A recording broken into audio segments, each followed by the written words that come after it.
harus dikirim ke satu tempat. Kita harus dibawa ke satu tempat, jangan dibayangkan orang lain. Anda yang dibawa, Anda yang dimandikan oleh orang-orang, Anda yang dikafani oleh orang-orang, dan saat itu pun Anda diangkat di atas kepala orang-orang. Jangan berbangga Anda tidak jadi kemanten saat itu. Anda akan dibawa ke alam barzah, Anda akan dikirim ke kubur.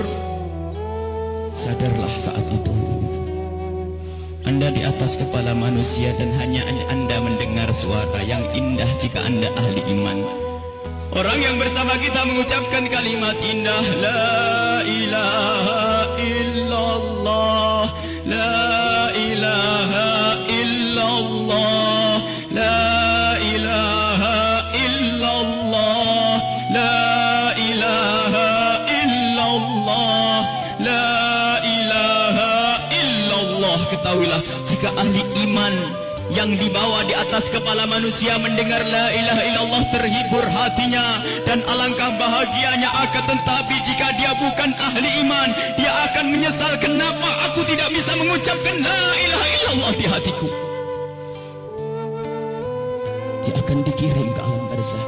Anda, kami akan dikirim ke kubur, dan kita pun dibawa oleh orang-orang. Sadarlah.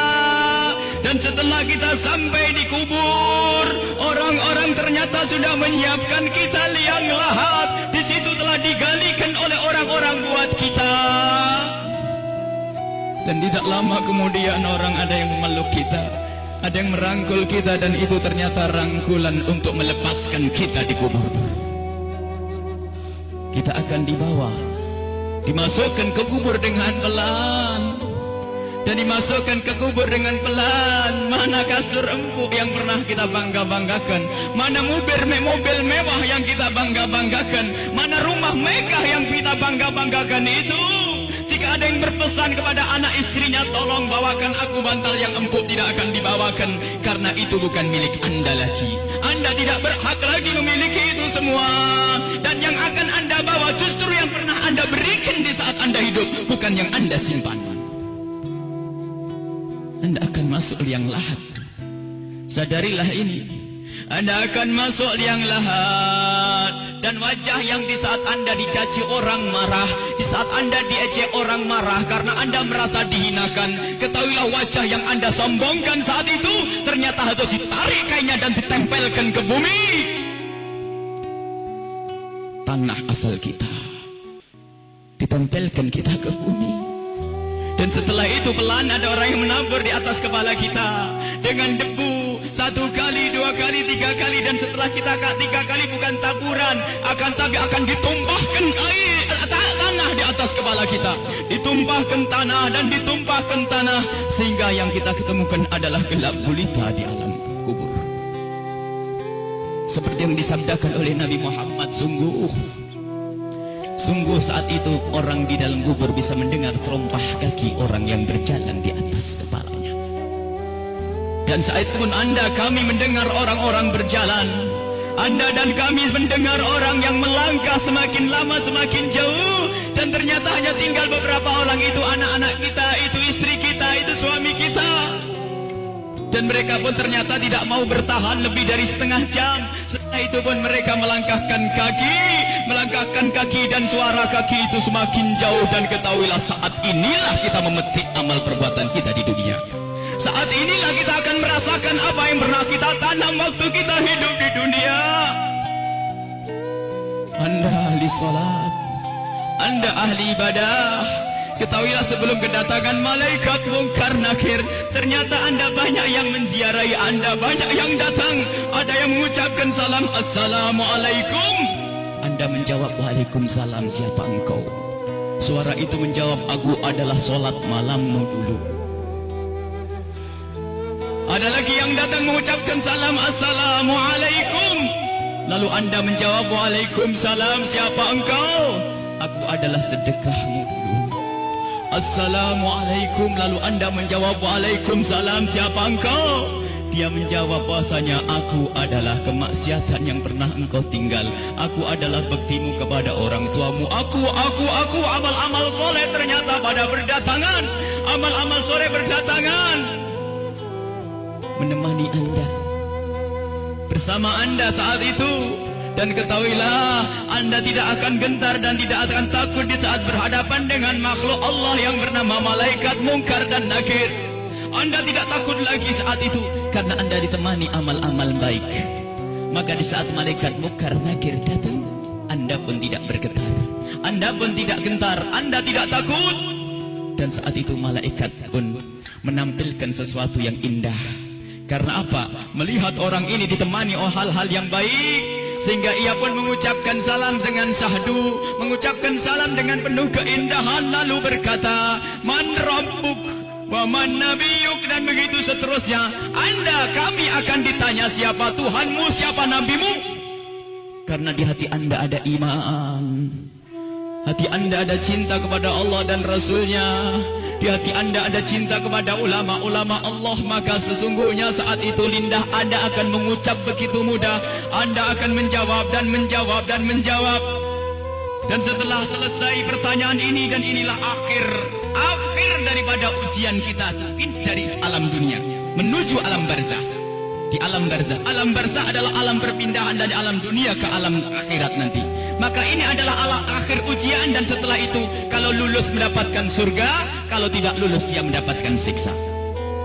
Setelah malaikat bertanya dan lulus, Anda ditanya, dipanggil malaikat rahmat, malaikat pemberi nikmat. Wahai malaikat pemberi nikmat, ini adalah hamba yang soleh, bawalah ini ke surga dan beri nikmat sampai dibangkitkan nanti. Akan tapi sadarlah, di samping sana, di kubur yang satu sana, ada di samping kita ada kubur, di samping Anda ada kubur. Dan di saat orang ini dikubur dan ditinggal oleh keluarganya, ternyata saat itu telah berdatangan sesuatu yang sangat mengerikan, dengan suara yang sangat menyeramkan. Seseram-seram suara di dunia tidak pernah didengar seperti saat ini. Suara yang sangat mengerikan dan menyeramkan, ketahuilah. Lalu orang ini bertanya, siapa engkau? Suaramu sungguh mengerikan. Suara itu menjawab, aku adalah zina yang pernah engkau lakukan dulu. Suara lebih seram lagi, lalu orang ini bertanya, siapa engkau? Aku adalah tali persaudaraan yang pernah engkau putus dulu. Siapa engkau? Aku adalah salat yang pernah engkau tinggal. Siapa engkau? Aku adalah durhakaku kepada suamiku. Siapa engkau? Aku adalah tempelengan kepada istrimu. Siapa engkau? Aku adalah dusta, dan seterusnya dan seterusnya.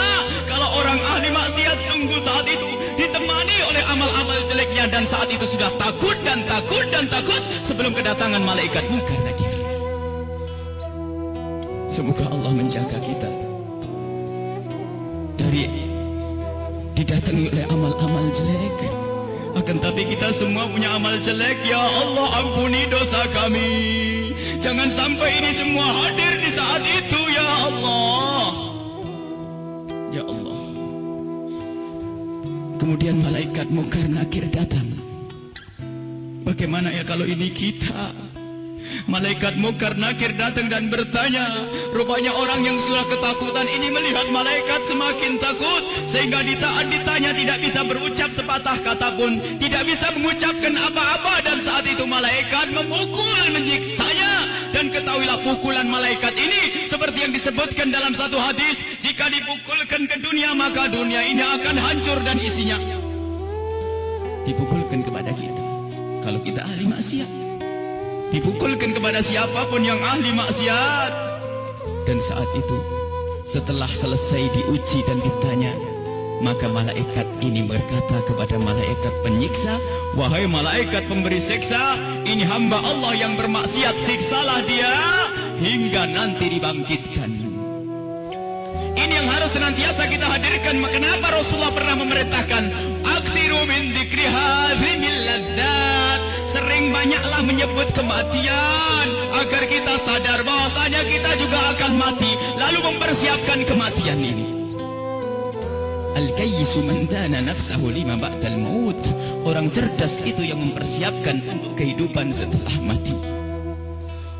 Seorang sahabat bertanya kepada Nabi Muhammad, ya Rasulullah, ayyun nasi akyas, orang apa yang paling cerdas ya Rasulullah? Dijawab, aktaruhum lil mauti dzikra, yang paling sering menyebut kematian, yang paling sering mengingat kematian. Wa ahsanuhum lima ba'dahu istidada, yang paling banyak untuk mempersiapkan setelah kematian itu adalah orang-orang cerdas. Dan ketahuilah, siapapun yang selalu ingat kematian itu akan semakin indah tingkah lakunya. Jangan dianggap kalau ingat kematian orang ini akan cemberut. Jangan dianggap kalau orang kematian dia akan selalu muram. Tidak. Orang yang selalu keingat kematian akan semakin indah di dalam berinteraksi dengan sesama. Dia tahu bahasanya senyum kepada istri itu pahala, maka dia akan sering senyum. Dia tahu bahasanya menghargai suami adalah pahala, maka dia akan menghargai suami. Dia ngerti bahasanya tegur sapa, sopan santun, saling kasih dan cinta kepada tetangga itu menghadirkan pahala, maka dia akan bersopan santun dan bersaling kasih. Maka orang yang sering mengingat kematian itu akan menjadikan dia semakin baik di dalam kehidupan ini.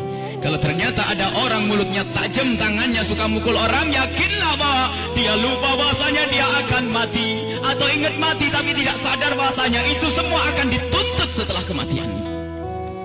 Maka mari kita mengingat kematian agar hidup kita semakin indah di dunia ini. Semua yang kita lakukan di dunia ini akan kita petik buahnya di akhirat. Udhkuru aktiru min dzikri hadimil ladzat. Hadis yang diriwayatkan oleh Imam Tirmidzi dan Ibnu Hibban. Bahasanya, perbanyaklah engkau menyebut kematian. Bahkan banyak sekali Rasulullah memerintahkan satu amalan tujuannya agar mengingat kematian, termasuk ziarah kubur. Fa innaha tudzakirukumul maut, karena ziarah kubur itu mengingatkan orang-orang yang mengingatkan kita kepada kematian. Menyebut orang yang telah mendahului kita dalam iman, mengingatkan kita kepada kematian. Membaca manaqibnya orang-orang saleh itu juga mengantarkan kita agar ingat kematian. Bisakah kita menyusul kepada Imam Syekh Abdul Qadir Al-Jailani? Bisakah kita bisa menyusul Syekh Al-Imam Al-Haddad? Bisakah kita menyusul Sayyidina Al-Baqi Al-Muqaddam dan seterusnya? Ingatlah kematian. Bahkan sampai di saat hendak tidur Rasulullah selalu mengingatkan, hendak tidur ingatlah mati, hendak tidur ingatlah mati. Sehingga disunnahkan kalau orang hendak tidur menghadap ke kiblat sebisa mungkin, lalu meletakkan pipinya di atas telapak kanannya sebisa mungkin. Kalau tidak dibalik, yang penting menghadap kiblat. Dan saat itu jangan lupa untuk membaca zikir, membaca subhanallah seperti yang diajarkan oleh Rasulullah kepada Sayyidat Fatimah Az-Zahra, membaca subhanallah 33 kali, alhamdulillah 33 kali, Allahu Akbar 33 kali, dan membaca doa-doa yang lainnya hingga mata ini tertutup, tertidur dalam keadaan berzikir. Ketahuilah orang yang tertidur dalam keadaan berzikir, jika ia dibangunkan kembali oleh Allah sepanjang ia tidur, ia mendapatkan nilai pahala. Dan di saat tidak dibangunkan kembali, jika tidak dibangunkan kembali oleh Allah, maka ketahuilah saat itu dia mati dengan husnul khatimah. Husnul khatimah, mati dalam keadaan iman. Maka dari itu, ayo kalau hendak tidur persiapkan untuk mati, karena kita tidak tahu bisa bangun kembali atau tidak kita di saat kita tidur. Apakah bakal dibangunkan lagi oleh Allah atau tidak? Sungguh orang tidur seperti orang mati. Digunjing orang, tidak tahu barangnya, diambil tidak tahu, dan seterusnya. Dia adalah seperti kematian. Maka dari itu kalau hendak tidur persiapkan untuk mati. Jangan sampai kita lelap dalam tidur di saat kita lagi asik mendengar satu lagu, katanya lagu pengantar tidur. Apakah tidak takut jika anak kita lagi mendengar satu lagu pengantar tidur, tak taunya anak kita tidak bangun lagi? Kita tidak tahu ternyata yang didengar adalah hal yang semacam itu. Mau kemana dia nanti? Mau tidur bermaksiat, mau tidur gunjing orang, mau tidur memutus tali persaudaraan. Apakah dia yakin bahasanya besok pagi akan bangun?